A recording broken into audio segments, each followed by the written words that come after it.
Thank you. Thank you.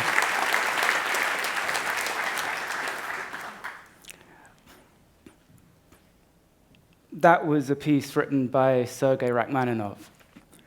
He's one of my favorite composers. He's a composer I love so much, I've had his name tattooed in my arm in Russian. The funny thing is I don't actually speak Russian, so it could actually say Elton John for all I know. But, and he wrote that piece when he was a teenager. What have you guys done recently, huh? Seriously, when I was a teenager, I was shoplifting and getting high. He wrote that.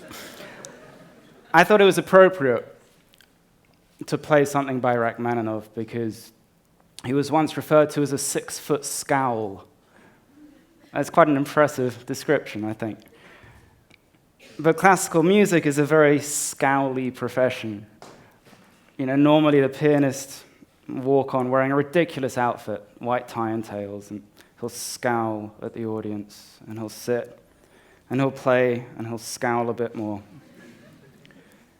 And of course, the audience scowls too. God forbid if you clap in the wrong place, or if you don't know how to pronounce the name of the composers. It's a very scowly business. So I am going to be talking a bit about classical music. This is normally when I wait to see who leaves. Well, this is impressive. And the talk, Pianos, Sharks, and Nazis, I may have misled you slightly with that title. A little while ago, I did a TV series for Sky Arts. Because it was for Sky Arts, about 64 people saw it. But I was chatting with the boss of the station, and he said, on the EPG, the program guide that comes up on your Skybox, the programs which were the most popular and the most successful had either the word sharks or Nazis in the title. It's a true story. So I figured, you know, fucking hell, classical music needs all the help it can get. Let's shove those in the title. No. I'm thinking of using that on Match.com as well and seeing...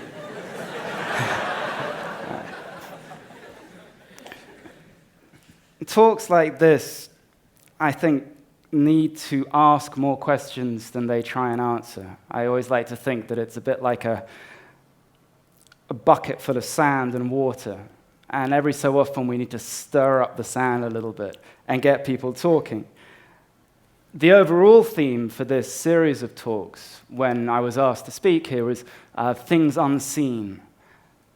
And again, what could be more appropriate than classical music? Supposing you could find an HMV on your local high street. Try going in and asking the kind of spotty guy behind the till, do you have a classical section? And he will look at you as if you've asked if there's a Jimmy Savile fan club or something, and just horrified. And if there is one, it'll be as if you're pushed down to the basement, like you're trying to find kind of black midget pornography kind of hidden away. And don't judge me. It was one time.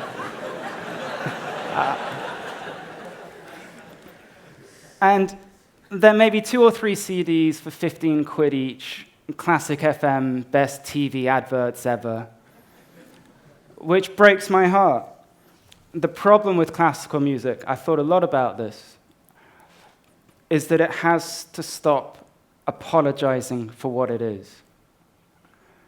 Because what happens when it goes down that road is we end up with this polarization of classical music.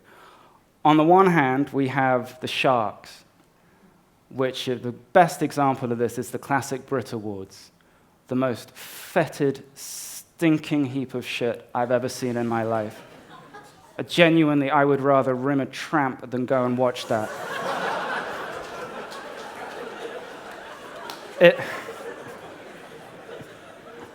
Because what it is, the organizers, they think, I'm really, really sorry, guys, it's classical. So we'll get Katherine Jenkins singing Phantom of the Opera. We'll have someone on a guitar playing Waltzing Matilda. We'll have Alfie Boe singing something from Les Miserables, and we'll call it classical. And all they want to do is make money. And the other end of the extreme, you get the Nazis. The Gramophone Awards, for example, where we love Stockhausen and Hindemith and Wagner, and it's all fantastic. And if you don't like it, if you don't understand it, screw you. And we need to find a middle ground. In a way, perhaps it's endemic of our culture in general.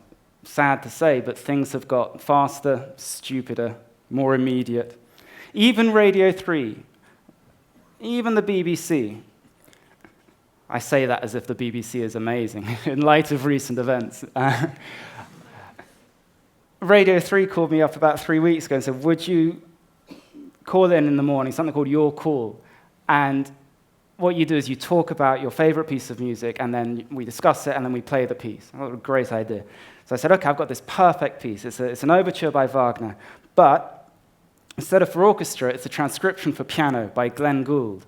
If you don't know Glenn Gould, for me, the greatest pianist who ever lived. Total lunatic, rock star pianist, died a few years ago. I said, it's 9 minutes, and it's really, really exciting. And the producer stopped me. She interrupted me. She said, I'm sorry, no, how long is it? I said, it's 9 minutes.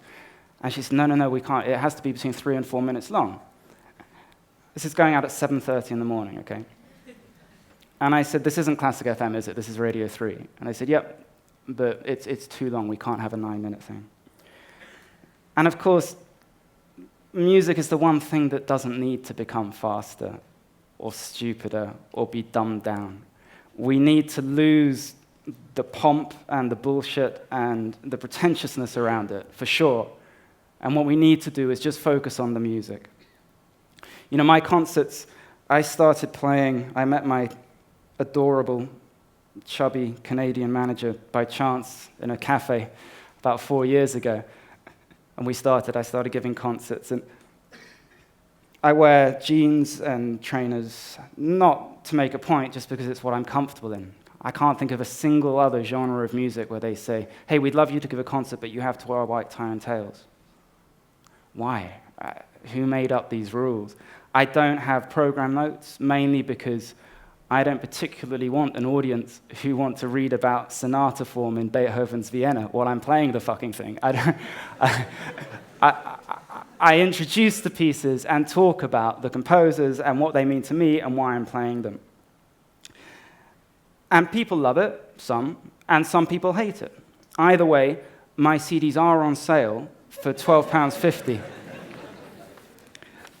We live in a world of distractions, a kind of 24 style, emails, tweets, Facebook likes. We're bombarded with texts. It's kind of unconscious multitasking. You're going to judge me again, but I sit on my sofa on a Saturday night eating chicken from a bucket, watching The X Factor, tweeting about it, whilst checking my emails and playing Angry Birds, as if it's the most natural thing in the world. When did that become acceptable? I'll be chatting to a friend and I'll be tweeting while I'm talking. That's it. You might as well take your penis out and put it on the table at a dinner party. It's the same thing, to me. And the only place where we can't do this, theaters, concert halls, airplanes. Well, one time I took my penis out on an airplane. But, and that, for me, I love flying. I love it, especially since I've given up smoking. You can just relax. No one can get in touch with you. And we desperately need that peace. So the assumption that classical music, a bit like art, a bit like architecture, it's lovely, but it's for other people, that has to be smashed.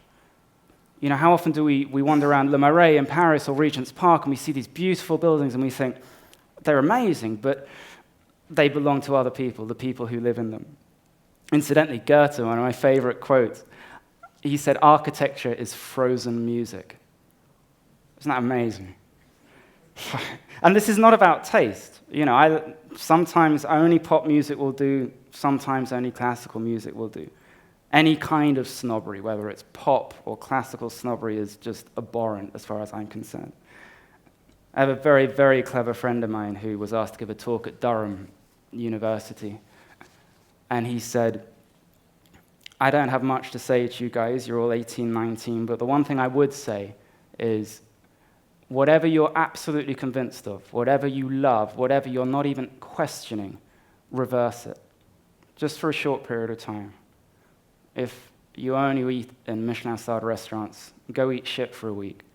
If you only read fiction, read biographies. If you only listen to rock music, listen to classical music. E.M. Forster, he was speaking of a Beethoven symphony, he said it was the sublimest sound ever to penetrate the ear of man. And he talked about classical music as the deepest of the arts, deep beneath the arts. Isn't that worth exploring? We live in a kind of soundbite culture. You know, we're talking about the X Factor. We see these people singing away.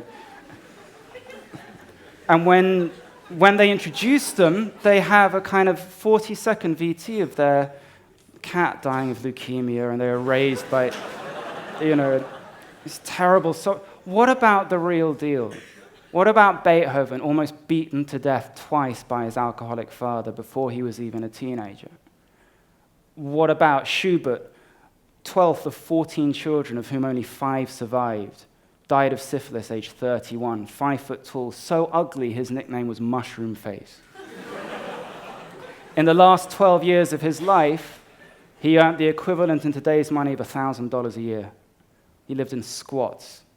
What about Bach? By the age of 4, his closest siblings had died. At 9, his mother dies. At 10, his father dies. He had 20 children, 11 of whom died in infancy or childbirth. His wife, the love of his life, she also died. And yet, 300 years later, we're listening to the most immortal, joyful, extraordinary, eternal music that he has provided us with. Isn't that worth exploring? I'm going to end just by saying one thing.